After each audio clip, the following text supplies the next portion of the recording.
back when COVID started, as you may remember, New York City was the epicenter.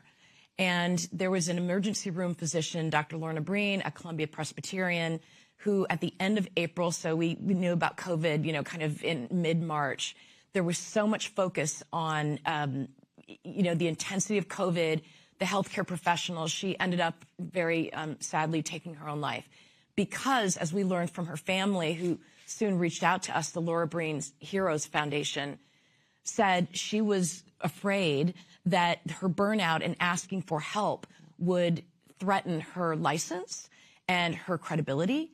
And so the very people who were tasked with saving our lives during the pandemic were taking their own. And so what we learned was it had nothing to do with the J&J product. It had nothing to do with branding. There was no J&J involved. A team of colleagues, some of whom are here in the room, actually recognized this is something that, again, our credo says we must do. And we must do for healthcare professionals and ultimately for patients.